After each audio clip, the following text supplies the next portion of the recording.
e meia, né? Onde a Anvisa aqui fala dos cuidados, das precauções, contraindicações e indicações para o seu filho poder tomar a vacina. E um dos itens aqui, eu estou lendo um dos itens apenas, né?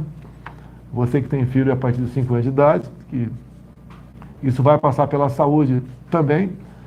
E está escrito aqui, ó, que os pais sejam orientados a procurar o médico se a criança apresentar dores repentinas no peito, falta de ar ou palpitações após a vacina.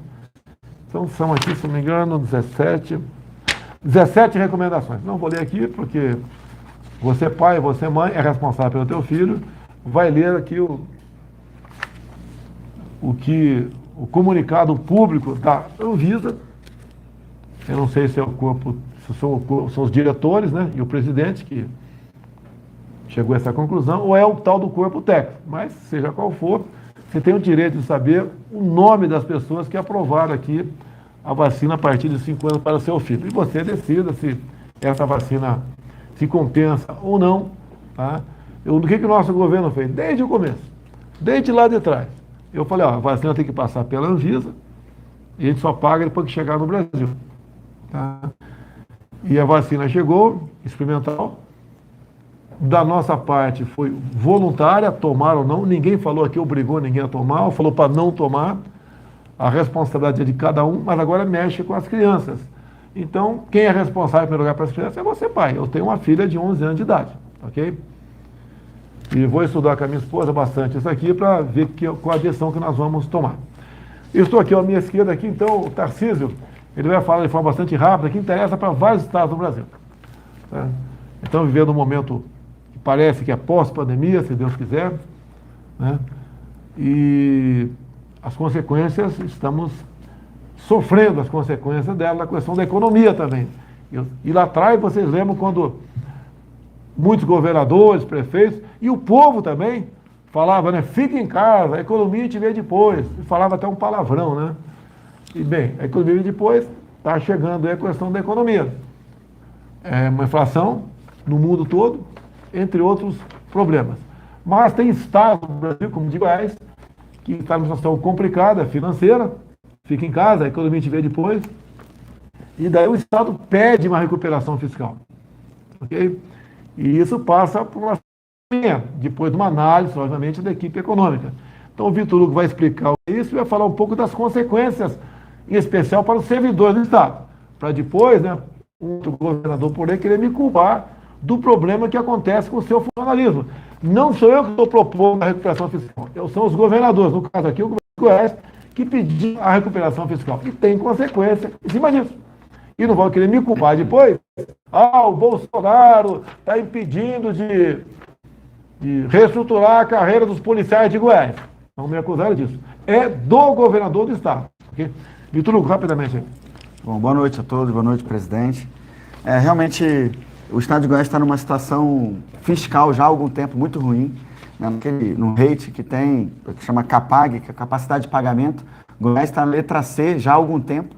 E essa política do fica em casa, economia, a gente vê depois, que o presidente sempre combateu, agravou ainda mais a situação fiscal. Se comparar as receitas de Goiás de 2020 em relação a 2019, Goiás perdeu R$500 bilhão, 500 milhões de reais que poderiam ter sido empregados para salvar vidas também, para construir hospitais, para habilitar leitos, por exemplo. E o nosso presidente, o nosso governo, né, descentralizou bilhões e bilhões de reais para ajudar o estado de Goiás e vários outros estados, seja na lei complementar 173, ou lei complementar 176, ou mesmo na medida provisória que compensou as perdas no fundo de participação dos estados e municípios. Bom, no caso específico do regime de recuperação fiscal, né, que está baseado na lei complementar 159, é uma forma que o governo tem dos estados de sanear a sua situação fiscal. Isso é algo, como o presidente falou, algo voluntário. O governador pode ou não solicitar e ele tem que cumprir alguns requisitos para poder ser aceito pelo Ministério da Economia e depois homologado pelo presidente. No caso de Goiás, a economia já entendeu que esses requisitos foram alcançados. A gente não tem transparência ainda, presidente, de quais são as contrapartidas que o governador propôs né, para que Goiás faça para poder aderir. Então, por exemplo, a lei prevê, né, não vai poder ter aumento para servidor, não vai poder ter concurso público, não pode ter criação de despesa obrigatória continuada. Né, isso vai ser proposto, ou melhor, já foi proposto pelo governador, mas é importante que ele venha a público para dizer quais são as consequências efetivamente, para que depois não recaia sobre o governo federal uma opção que, na verdade, foi dele. Assim como, por exemplo, presidente, foi dele também a opção de não fazer leilões de saneamento. Nós aprovamos um projeto, uma ideia que foi do seu governo, uma ideia nossa, do nosso governo, na Câmara e no Senado, novo marco de saneamento. Alguns estados já conseguiram atrair bilhões e bilhões de reais de investimento, como Rio de Janeiro, como Alagoas, por exemplo, como o Amapá. Goiás não fez. Nós estamos perdendo, na verdade, investimento privado. E saneamento é saúde, saneamento é vida para as pessoas. Né? Então, essa é a situação. Nós estamos esperando aí publicidade, esperamos transparência do governador, para que depois, né, fique bem claro que a iniciativa foi dele de aderir. Ele vai ter, o Estado vai ter vai ter caixa, vai ter dinheiro efetivamente, mas isso vai ter reflexo principalmente para o serviço público. E é importante, então, que ele diga, né, o que ele propôs e monte o portal da transparência. Né? O Rio de Janeiro já fez, já aderiu isso no passado. Goiás vai ser, se o presidente homologar, o primeiro estado no governo Bolsonaro a aderir ao regime de recuperação fiscal. No Rio de Janeiro foi feito o leilão, mas não foi coisa fácil não, Vitor. Porque teve sempre um lado que é contra, né? Aqui em Goiás o lado contra ganhou. Qual o lado contra no Rio de Janeiro? Era o pessoal que queria continuar mandando na SEDAI. Eram dezenas de cargos acima de 20 mil reais que era loteado para amigos do governador. Tá? Então, foi uma batalha bastante difícil dentro da Assembleia Legislativa, né? Foi judicializado também, mas aprovou-se lá, não sei quanto, mas foi mais de 10 bilhões de investimento para a questão do saneamento. Então, o governo de Goiás, era o governador, o governo, não sei, não aceitou fazer isso aí, e então a questão do saneamento não tem alterações pela frente. Agora, repito aqui, essa questão que nós estamos tratando de regime de recuperação. É o governador quem pede. Vamos supor que é comum estar lá. Vai ficar tanto tempo sem reajustar servidor. Não vai depois, né? Eu acho que o governador não vai fazer isso, tenho certeza, não vai fazer isso. Falar, olha, o Bolsonaro a lei do Bolsonaro é que não permite reajustar vocês. Eu não tenho qualquer ingerência em remuneração de servidor estadual ou municipal. Eu não posso chegar ao prefeito, está proibido dar reajuste. Tá? Ou para o governador. Isso não existe. Né? Mas esse tipo de conversa, especial ano eleitoral, né? Isso acontece. O governador fica com recurso nesse acordo que faz com a gente, depois dá culpa, o governo fez, olha, eu queria aumentar, mas não foi possível. Tá? Então nós vamos esperar um pouco mais, vou tomar conhecimento melhor do assunto, para poder então dar prosseguimento a esse pedido do governador de Goiás nessa questão. Presidente, só 3 segundos aqui. O governador também ele prometeu, durante a campanha, diminuir o ICMS. E isso não foi cumprido ainda. E a gente sabe que isso é uma questão que o senhor tem abordado diversas vezes. De combustível? Do ICMS combustível, ICMS em geral, mas em particular do combustível, por causa da alta, que é uma alta mundial, tem outros fatores, mas os governadores poderiam contribuir. O político não precisa prometer nada. Mas se ele prometer, ele tem que cumprir. Olha, janeiro é um mês que geralmente tem reajuste de tarifa para transporte de massa. Tá? E olha a responsabilidade em quem vai cair essa responsabilidade desse reajuste. Eu não sei qual vai ser o percentual. Tá? Da nossa parte aqui, eu mantive congelado desde janeiro de 2019 o imposto federal em cima do diesel, por exemplo. Daí alguns podem falar, o governador manteve também congelado o percentual. O percentual é uma coisa, o valor congelado é outra. O mesmo valor, eu não tenho de cabeça aqui, Tarcísio, do preço do PIS/COFINS do diesel, se não me engano, 33 centavos. Está esse valor desde janeiro de 2019. Se você pegar o PIS/COFINS não, o ICMS do diesel, praticamente dobrou o valor. O percentual é o mesmo, mas dobrou o valor. Bem, eu acho que a pessoa já sabe bastante ao que eu estou me referindo, a questão da bitributação. Por isso temos uma ação no Supremo que, lamentavelmente, não anda. Quando é contra a gente, anda rapidamente, né? Mas tudo bem. Uma coisa mais, Vitor Hugo? Só agradecer ao senhor, presidente, por ter cedido o terreno para o Hospital do Câncer, lá em Goiás. Foi publicado muito na mídia local, inclusive na mídia do governo, mas não falou que foi o senhor, que foi o governo federal que doou. Impressionante, né? Impressionante, Então né? é uma área que vale 51 milhões de reais. Você já trouxe esse caso para ele também. Nós entramos em contato com o SPU para liberar o terreno, mas quando libera, o pessoal não, né? Aquele pessoal que gosta de fazer política, ou politicalha, né? Aí omite o nome de quem cedeu. O terreno é meu, pessoal, é da União. Eu vou deixar, um dia eu vou deixar para a República, tá? O governo vai continuar nas mãos de outra pessoa. Agora, não vamos omitir tudo o que acontece. Por exemplo, que nós socorremos estados e municípios com dinheiro por ocasião da pandemia, ninguém nunca viu na história. É comum você encontrar prefeitos por aí falando, se não fosse o Bolsonaro, não teria pago a folha do ano passado. E tinha estado e município que até, mais do que não pagar o 13º, ia dever parte da folha. Nós fizemos isso. Agora, muitos batem no peito, né? Ainda que me criticam, né? Não dão o devido reconhecimento ao trabalho nosso. Você pode ver, nós temos, podemos bloquear muita coisa, a gente não vai fazer isso aí, não interessa qual seja o Estado, o partido que governa, procura sempre atender as pessoas. Agora, vamos fazer justiça, pô. Não complica aí. Vitor Hugo, obrigado aí. Obrigado, presidente. O Tarcísio vai sentar aqui. Enquanto isso, a gente não gosta de falar, né? Até uns 4, 5 anos atrás, eu li aqui o tal do Merval Pereira, do Globo. Tinha boas posições até, né? Depois que assumiu o governo, ele virou radicalmente contra a gente.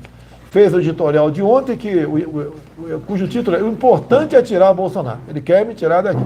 E diz aqui que, inclusive, olha só, cara, que ponto chegou o Merval Pereira do Globo, né?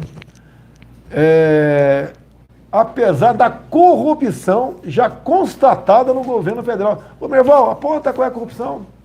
Aponta, quer me igualar ao Lula?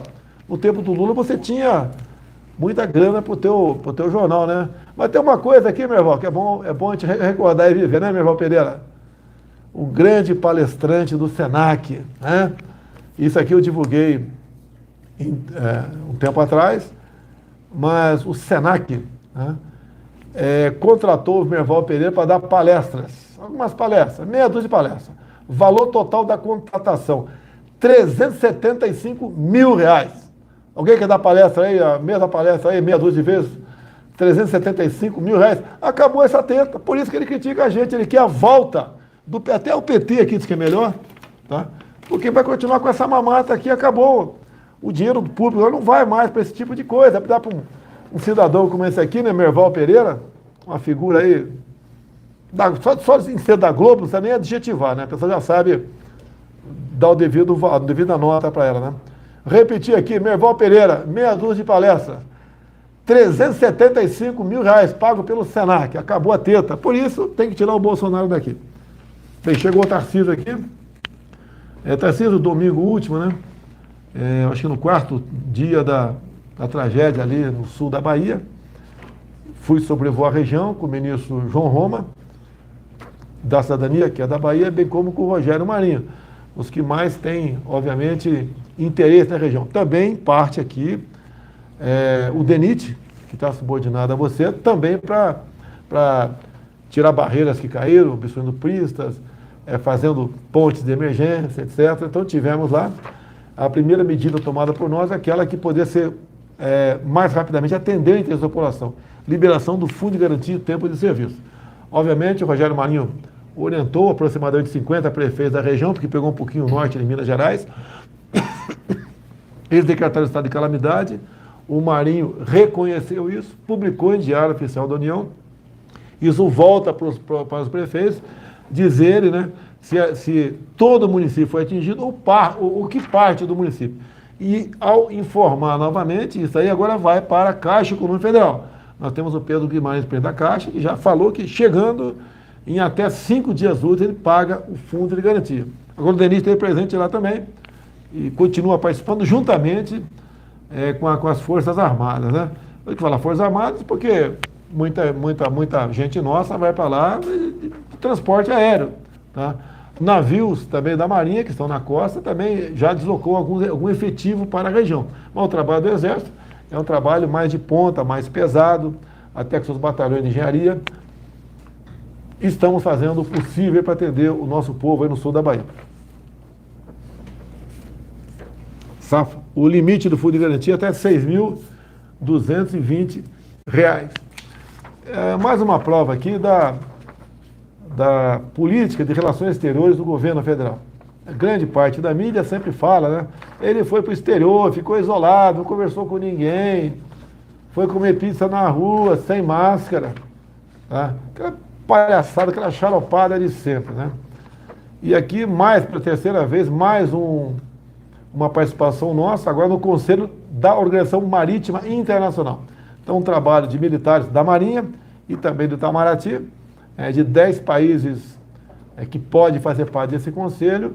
O Brasil foi reeleito e fomos o 5º mais votado aqui nesse pleito. Então, parabéns à diplomacia brasileira e a nossa... Único da América do Sul. Único da América do Sul. Não queria falar isso aí, né? Porque tem outro país que tentou e não conseguiu. Quando se fala em corrupção, Merval Pereira, olha aqui, ó.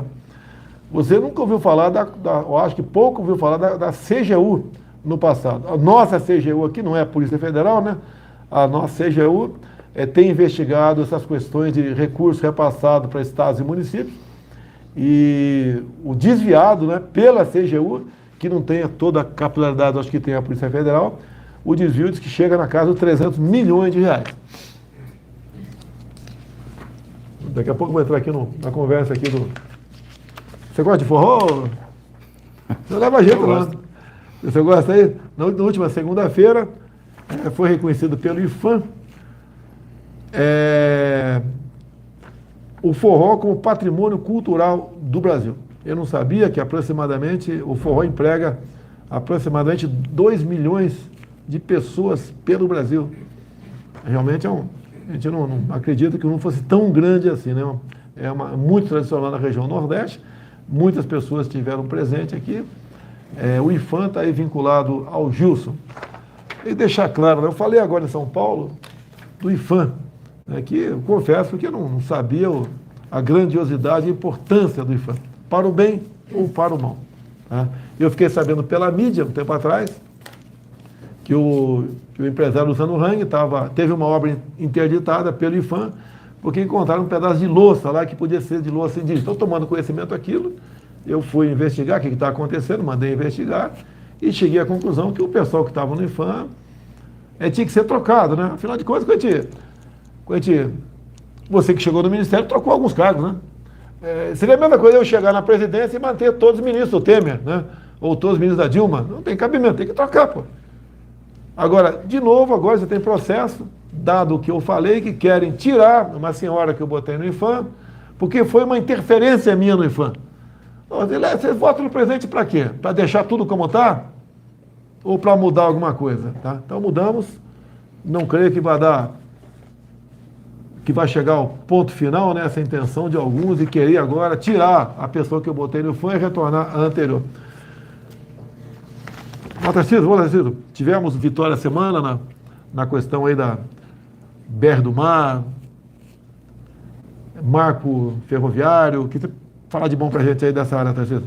Essa semana foi uma semana de vitórias, presidente. No Congresso, nós tivemos a aprovação de 2 marcos importantes, o marco da cabotagem e o marco das ferrovias. Vou até aproveitar para agradecer, né, aos nossos parlamentares aqui, vou fazer isso na pessoa do senador Luiz do Carmo e do deputado Vitor Hugo.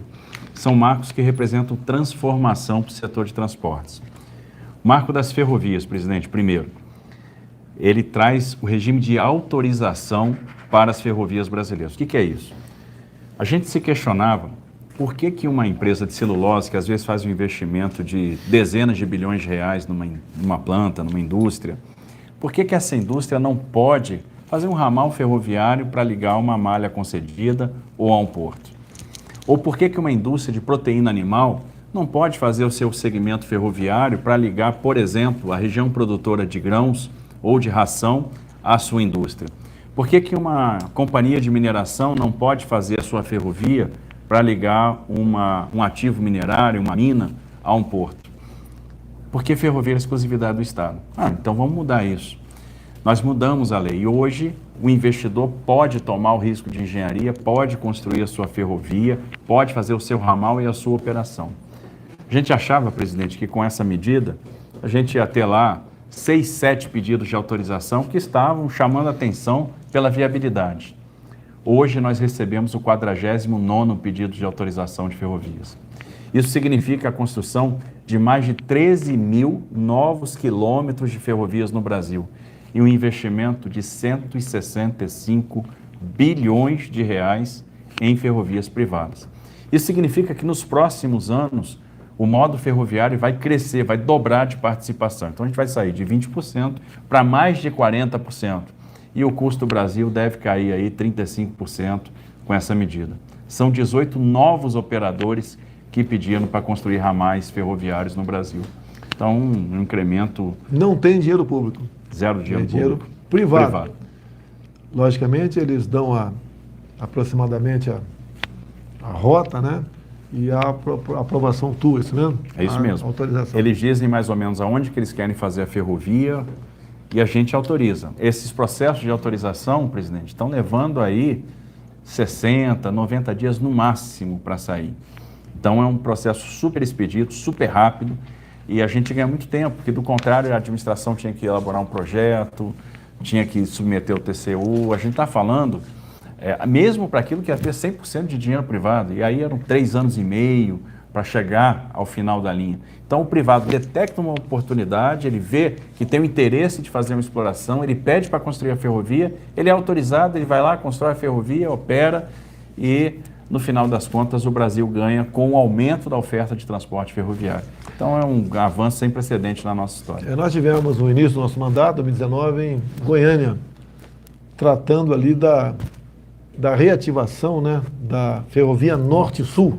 Como é que está? Quanto acho que deve ser inaugurada a Norte-Sul? No início do ano que vem, para fevereiro, março, a gente vai ter condição de abrir a ferrovia Norte-Sul definitivamente, ou seja, a gente vai completar o último segmento, que é o que vai de Rio Verde a Anápolis.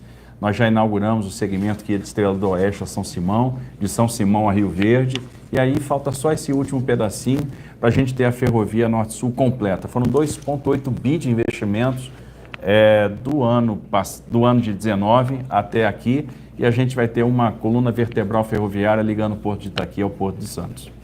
Itaqui, Maranhão, Santos, São Paulo. Santos, São Paulo. No meio do caminho passa por Goiás e Tocantins. Tocantins. Muito bom. Bem, tem mais também ferrovias. Como é que está a FICO, Ferrovia de Integração Centro-Oeste? Bom, a ferrovia que o senhor foi dar a ordem de serviço, lançar a pedra fundamental, a ferrovia está em obras, ela vai ligar Água Boa, no Mato Grosso, à Ferrovia Norte-Sul, ela vai chegar em Mara Rosa, no estado de Goiás, e nós já recebemos autorização agora na nova lei para fazer a ligação de Água Boa até Lucas do Rio Verde. Já recebemos pedido de autorização para subir de Lucas do Rio Verde para Sinop e já recebemos autorização, inclusive, para ligar Figueirópolis, na Ferrovia Norte-Sul, a Caetité, a Barreiras, na Ferrovia de Integração Oeste-Leste, que foi outra concessão que nós fizemos. O senhor também foi lá da ordem de serviço. A FIOL. A FIOL. Está em andamento também. A Transnordestina, como é que está? Hoje está em obras. Nós estamos fazendo a obra no segmento do Ceará, que é o segmento que vai de Missão Velha até o Porto de Pecém, e recebemos o pedido de autorização para a construção do ramal de Pernambuco, que vai ligar a mina de minério de ferro de Trindade, no Piauí, até o Porto de Suape. O Cid está trazendo aqui a primeira pergunta, enquanto isso, né? O pessoal me viu na segunda-feira lá no Mercadão de Campo Grande, Mato Grosso do Sul, comendo um pastel, tomando o quê? Quem sabe o quê? Tubaína. Não tinha caldo de cana, perdeu, Milton. Tomando uma tubaína. E o pessoal, o que está fazendo aqui, né? É que nós tentamos pousar em Bonito, porque iríamos, juntamente com o Tarcísio aqui, o ministro Bento, entre outros, assinar um contrato de construção da terceira ponte do Brasil com o Paraguai. Por 2 vezes o avião remeteu, daí eu resolvi entrar em campo, né? Opa, negativa, não tem terceira vez, não. Não tem terceira via, não. Vamos para Campo Grande. Não fui arriscar porque ele começava a ver as coisas lá embaixo, né? Um pouso visual, e não dava certo, 2 remetidas no mesmo dia. Daí passamos lá por Campo Grande, Mato Grosso do Sul. Estava lá, chegou o deputado estadual Davi, e chegou também o Gordinho lá de Dourados, qual é o nome dele? O Gordinho de Dourados, ninguém sabe o nome dele, não? Meu Deus do céu. É o suplente do senador. Ninguém lembra o nome dele? Vou lembrar daqui a pouco aqui. Eu sei, mas estou esperando você me dizer aqui. Cid, uma pergunta aqui, Cid. Boa noite, presidente Bolsonaro. Boa noite, ministro Tarcísio. Ministro, eu vou fazer a pergunta que milhões de eleitores de São Paulo se fazem nesse momento. O senhor é candidato a governador? Obrigado. Vamos lá, Augusto. É um assunto que eu venho discutindo com o presidente Bolsonaro bastante. A gente vem conversando bastante sobre isso. O presidente que, além de presidente da República, além de meu chefe, hoje é um grande amigo e um mentor. Só que o foco hoje é absoluto nas entregas. Essa semana nós tivemos a aprovação de 3 marcos: o marco do transporte rodoviário interestadual de passageiros, o marco das ferrovias, o marco da cabotagem, que vai impulsionar o transporte de cabotagem no Brasil. Então, onde a gente vai aumentar a oferta de embarcações na costa brasileira, criamos novas hipóteses de afretamento de embarcações estrangeiras. Então, vamos desenvolver também a cabotagem no Brasil. Tivemos a aprovação de 2 concessões rodoviárias, a da 381 Minas. Então, a gente criou um mecanismo novo para mitigar o risco do aumento de insumos, e esse leilão vai ser no dia 7 de fevereiro. A gente está falando aí de 8 bi de investimentos em Minas Gerais e no Espírito Santo. Uma rodovia muito importante, muito perigosa e que vai ganhar muito em segurança. Tivemos a aprovação da rodovia que liga o Rio de Janeiro a Governador Valadares e que contempla o arco metropolitano do Rio de Janeiro. Então, mais uma concessão com mais quase 8 bilhões de investimentos. Então, só nessas 2 concessões, mais 16 bi. Tivemos a aprovação na semana passada da privatização da Codesa, a primeira desestatização portuária do nosso Brasil. Então, nós temos muitas entregas para fazer e o foco absoluto hoje é nas entregas. O nome do caboclo lá de Mato Grosso do Sul, de Dourados, é o Rodolfo, tá? Estava anotado aqui. Eu não esqueci, mas a minha assessoria aqui esqueceu. Tudo bem. Só curiosidade aqui, antes de passar outra pergunta para o Tarcísio, né? Você lembra que eu apanhei o ano passado a questão da pandemia? Quando falava alguma coisa, era pancada o tempo todo. Então, vamos lá. Vamos lá. Aqui, eu falei o ano passado, né? Foi 31 de março do ano passado. Se o vírus mata, a fome também mata, diz Bolsonaro. Ok? Apanhei muito da imprensa por causa disso, que a imprensa tudo está forçando o fica em casa. Tá? Bem, agora, no final desse ano, a imprensa faz uma meia-culpa, mas não fala nada a meu respeito. As manchetes agora são: pandemia empurrou até 132 milhões de pessoas para a fome crônica em 2020. Fome crônica mata. É o que eu falava lá atrás, óbvio, né? Está acontecendo agora. Outra pergunta aí, sim? Bem, estamos aqui no nosso Facebook, YouTube e Instagram, 35 mil. Pico do Z, Jovem Pan News, total 75 mil. O pessoal aí que está me assistindo, se quiser, tiver TV a cabo em casa, bota aí 576 e assiste Jovem Pan News, lá com o Augusto Nunes e sua equipe de jornalistas, né? Um jornalismo fantástico, isento, não visto em nenhuma televisão no Brasil, algo tão isento como esse aqui. Gostaria que demais órgãos de imprensa vendessem e mostrassem a verdade, fizessem comentários justos, como, por exemplo, né, de vez em quando eu sou criticado, eu procuro aqui me corrigir. E não alguns órgãos de imprensa que só têm espaço para notícia ruim. Tá? Ou seja, acaba perdendo clientela.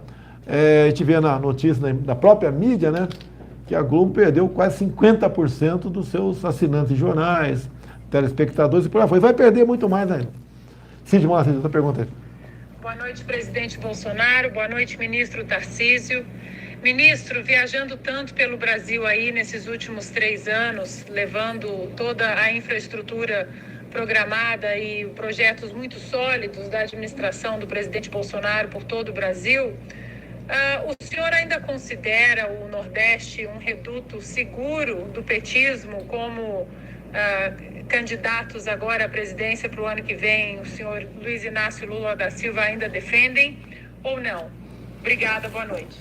Ana Paula, eu vou falar um pouco do que a gente está vendo na infraestrutura, e eu acho que o presidente é a pessoa até mais apta para responder essa pergunta, mas o que a gente viu é o seguinte: obras abandonadas há décadas foram retomadas. Eu podia citar obras, presidente, que nós fomos lá da ordem de serviço no Ceará, variante de Frios, né, a variante de Umirim, o viaduto de Horizonte, o viaduto de Tianguá. 10 anos de abandono, essas obras foram retomadas. Transnordestina, abandonada, essas obras foram retomadas.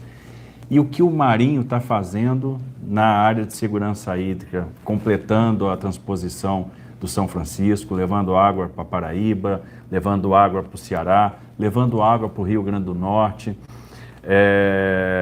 barragem de Oiticica, enfim, né, o açude de Oiticica. Então, trazer água para o Nordeste é trazer prosperidade.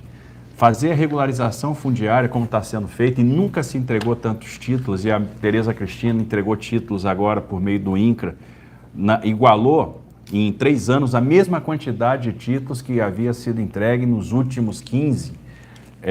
Isso é trazer dignidade, porque o título, no final das contas, traz o crédito, traz a esperança. Então, isso é transformar a vida das pessoas, e as pessoas seguramente começam a perceber isso, e a gente percebe quando vai com o presidente em Teixeira de Freitas, vai com o presidente agora, recentemente, Itamaraju, a recepção que o presidente está tendo lá.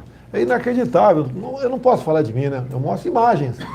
O que aconteceu em Itamaraju é uma coisa inacreditável. Lá é o berço do PT. Mais de 80% votou na esquerda nas últimas eleições. E a maneira carinhosa como o povo acolhe a gente. Porque a gente, mais que transmitir, a gente leva sempre alguma coisa, que é direito do povo.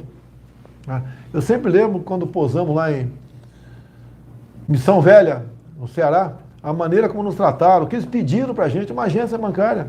Isso foi atendido porque é um direito deles. Tá? Então é essa maneira de tratar a população e levar a verdade para eles e se empenhar para dar o máximo de si ao reconhecimento. Quando a gente fala em água para o Nordeste, alguém podia imaginar, está aqui o ministro Milton aqui da Educação, que Bagé tinha falta d'água? Lá no Rio Grande do Sul? O que nós fizemos um tempo atrás, né? O prefeito nos procurou aqui, aí nós entramos em contato com a Defesa, depois com o Exército Brasileiro, e hoje em dia é uma realidade. O Exército Brasileiro está fazendo a barragem de Bagé. O Exército Brasileiro. Isso vai ser notícia por aí? Não sei. Mas isso tudo o povo vê. Tem as mídias sociais que divulgam bastante o que acontece na sua região. E o pessoal eles vão se inteirando e vendo o que nós estamos fazendo, o que no passado faziam. E eu acho que eu sou no primeiro governo, que eu acho que o Temer não teve esse problema, né? O primeiro governo que tem teto de gás. Outros não tinham, era à vontade. Dar uma canetada lá e tudo bem. Nós temos teto para gastar alguma coisa e tirar de algum lugar. Buscar aí recurso onde não existe praticamente. E está aqui também a Damares, estou vendo aqui a Damares aqui, estava em Marajó agora, há pouco tempo? Unaí. Marajó e Dubai. É o ministério mais complexo que tem, né? Porque mexe com gente. É o Ministério da Mulher, Família e Direitos Humanos. Não é fácil mexer nesse termo, né? Muitas vezes ela apanha porque ela está executando uma emenda que não está de acordo com as suas convicções, né? Ou com o que diz a nossa Bíblia, que também fico sempre ligado tocante a isso, mas é emenda impositiva por parte de parlamentares da esquerda. E o pessoal aproveita para criticar a Damares. Logicamente, a gente respeita todo mundo, mas o dinheiro tem que ser gasto naquilo que possa, lá na frente, servir de algo de útil para aquelas pessoas que vão se beneficiar dessa emenda. Bem, problemas acontecem no governo todo, o Ministério é complicado também da Educação, bastante aparelhado, né? Muita gente com pensamento aí retrógrado, muita gente que foi doutrinada ao longo de muito tempo, defende regimes que não deram certo em lugar nenhum no mundo, e a gente tem essa luta. Não é ir para a direita, tem que ir para o direito. Não é fácil? Não é fácil. Agora um assunto aqui chato, né? Mas como começou a aparecer na mídia, eu vou falar aqui. Interferência para indicar o Procurador-Geral da República. Estou deixando bem claro aqui. Vocês lembram da Vaza Jato, aquelas trocas de mensagem entre procuradores do Ministério Público, né? Lava Jato, e também aparecendo também de vez em quando o Moro aqui. Então tem uma passagem aqui, eu estou dentro de um tempo religioso, né? Tem uma passagem aqui também, o senhor Vladimir, procurador da República, busca o Delanhol, vocês conhecem o Delanhol, né? E no diálogo aqui, ele pergunta para o Delanhol se ele conhece o pastor da primeira-dama, tá? Que é lá do Rio de Janeiro. E o Delanhol responde que conheço. Daí o Vladimir, na mensagem, diz claramente aqui, né? Você consegue uma audiência minha com ele? Eu consigo sim, o Delanhol. Consigo sim. E foi marcada, e deu a sugestão de data, né? E depois o Delanhol volta para o Vladimir e dá uma data para se encontrar com o pastor da primeira-dama. Qual o assunto que foi tratado? Indicação para a PGR. Em vez de procurar a mim, foi procurar o pastor da primeira-dama, para o pastor da primeira-dama procurar a primeira-dama, para a primeira-dama falar para mim, olha, o melhor cara para a PGR é esse. Bem, a minha esposa não passou isso para mim na época, não chegou para ela essa informação. Minha esposa não se intromete em nada de política, raramente ela fala alguma coisa de política, até porque ela tem uma vida bastante atribulada não é do programa dela aí? Pátria Voluntária, atendendo aí deficientes, o Brasil todo, tanta coisa aqui. Aí você vê como essas pessoas cercam a sua família, né? Agora, curiosamente, presta atenção, pessoal, vale a pena, acho que não está aqui. Eu mostro a próxima sessão. Presta atenção. Tá? Aqui procurando a minha esposa para se dar bem. Tá ok? Agora, tem outra troca de mensagem, me lembrou aqui agora, da turma da Lava Jato, né? Tá o Moro envolvido, Delanhol, entre outros, onde, em um dado momento, um procurador fala o seguinte: descobrimos quem vaza os dados da família Bolsonaro do COAF para a imprensa. Entendeu aí? Descobrimos quem vaza do COAF os dados da família Bolsonaro, envolvendo toda a minha família, para a imprensa. O procurador de baixo fala o quê? KKKKK, KKK, outro, KKKK, zombando.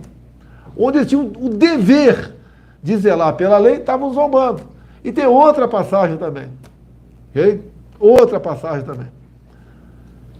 Ali, por ocasião do segundo turno, em quem a maioria dos procuradores da Lava Jato votaram. Está escrito ali, pô. Votaram no Haddad do PT. Eles não estavam combatendo a corrupção do PT? Como é que a maioria votou num candidato do PT, o Haddad? É o direito dele votar quem bem entender. Mas isso daí não é pregar moral de cuecas? No mínimo, né? Podia até falar, vou anular o voto.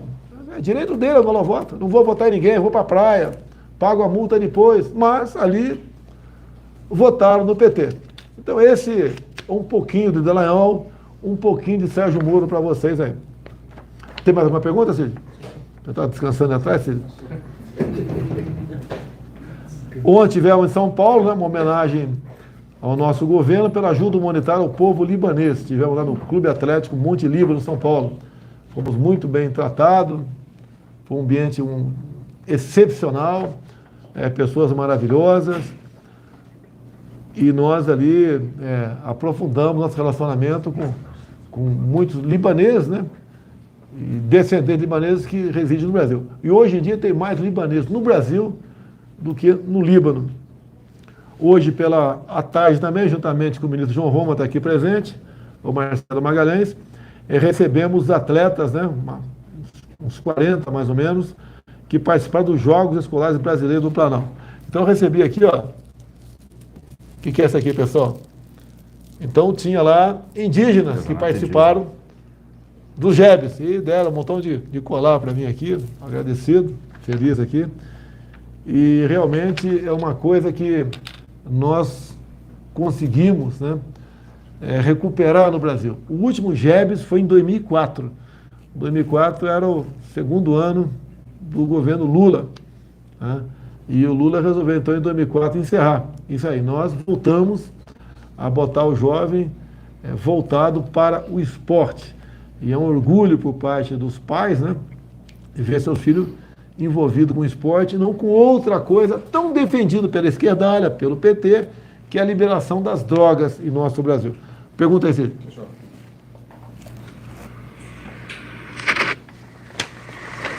Pois não. Muito boa noite, presidente Jair Bolsonaro. Boa noite, ministro Tarcísio. Ministro, durante esse tempo que o senhor esteve no Ministério, o senhor conhecia já a máquina, isso melhorou muito a sua postura no Ministério de Infraestrutura, né? O senhor pôde ver que é possível conviver política e a técnica, a gestão ao mesmo tempo, ou seja, administrar a política e também a parte técnica e a responsabilidade? Obrigado, ministro. José Maria Trindade, eu acredito que sim, eu acho que a gente tem evidências para mostrar que isso é possível, né? E a maior evidência é que todos aqueles projetos que foram encaminhados por parte do Ministério da Infraestrutura para o Congresso Nacional, sobretudo reformas de marcos e alguns até bastante difíceis, porque diz respeito a culturas que estão aí arraigadas há muito tempo, envolvia transformação complexa, perda de alguns privilégios, né, enfrentar alguns interesses, foram aprovados. Nós abrimos o mercado de ônibus, nós aprovamos a reforma da cabotagem, nós abrimos o mercado ferroviário e isso envolveu a articulação. Além disso, conseguimos constituir boas agências reguladoras, com excelentes quadros. Isso também envolve negociação, articulação, e nós fomos bem-sucedidos nisso. Tudo o que a gente faz, no final das contas, envolve política. Isso nos dá vitórias no parlamento, na busca de emendas, também nos próprios tribunais. Várias questões que foram para lá, nós acabamos tendo sucesso. Então, a gente conseguiu fazer concessões, entregar resultados, fazer obras e, ao mesmo tempo, aprovar as reformas de marcos que vão modernizar o setor de transporte no Brasil. Bem, vamos para o encerramento. Daqui a pouco aí o culto e ação de graças ao nosso ministro André Mendonça. Eu acredito que dos 23 deve ter pelo menos 15 ministros nossos aqui presentes. Estou vendo alguns aqui. Senador também, Luiz do Carmo, Ramos. Está cheio de gente importante aqui. Desembargador Borraten. Tá?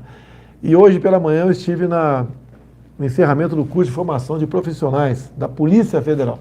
Então, mais 670 agentes que a partir do ano que vem estarão trabalhando. Então, avisar aquela dupla lá do Ceará, aquela duplinha do Ceará, que vive metendo o dedo na cara de todo mundo é corrupto, todo mundo é ladrão, tá certo? Tiveram uma visita no dia de ontem, né?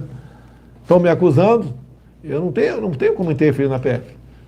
Não existe isso aí. A PF faz essa operação. Essa operação começou em 2017, não foi comigo. E estava em andamento. Então, dizer a dupla lá do Ceará que tem mais, a partir do mês que vem, tem mais 670 na rua, policiais federais. Esse é o governo que você diz que não combate a corrupção. Tá? Não adianta querer me acusar de corrupto, porque os números estão aí. Algum escândalo? Se tivesse qualquer escândalo no meu governo, a imprensa não estaria fazendo o maior estardalhaço? Estaria. Pode haver corrupção no governo? Pode, nunca sabe. Qualquer ministério pode acontecer. Tem ministério que é enorme aqui, da educação, aí tem mais de 300 servidores. O teu deve ter... O Marinho cuida de mais de 20 mil obras, pode acontecer? Pode, mas a gente vai correr atrás para ajudar a elucidar o fato, né? E não vamos acobertar um possível desvio de conduta de quem quer que seja. É ordem nossa, minha, sempre foi o seguinte: bobeou, pau. Como eu já vi suspeita no passado, eu cortava a cabeça de toda a secretaria ou de toda a parte daquela envolvida em suspeição de corrupção. A gente não pode admitir isso aí. Temos que dar exemplo, fazer a coisa certa, dar esperança ao nosso povo. Então, mais 670 policiais federais. Já começa o ano que vem mais outra leva de jovens aí a ser formados pela PF, bem como pela PRF também. Agora, se não me engano, dia 22, 23, 22, tem uma formatura enorme lá em Santa Catarina, de policiais rodoviários federais. Tá certo? Então, nós vamos entregar ao nosso governo com um recorde no dia a dia de policiais federais e policiais rodoviários federais. Uma coisa mais dessa? Não, senhor. Chega dessa? E daí? Vai falar porta? Vai começar a ouvir Tonico Tinoco? Esse já ouço. Já ouve? Já ouve há algum tempo já? O que mais aí? Vai torcer pro Palmeiras ou pro Corinthians? Português Esportes, falei. Português Esportes. Português Esportes. É igual eu lá no Rio Grande do Sul, né? Eu estava na pré-campanha, daí um cara jogou a camisa do Inter para mim, jogou do Grêmio. Torce para quem? Eu falei, Brasil de Pelotas. Então, torcedor daqui da Português Esportes São Paulo, o Tarcísio aí. Pessoal, muito obrigado pela audiência, pela atenção. Vamos, todo mundo está me assistindo aqui, missão 576, quem tem TV a cabo em casa. Vamos ouvir aí a Jovem Pan News, com Augusto Nunes e sua equipe aí de jornalistas. Até a semana que vem, se Deus quiser.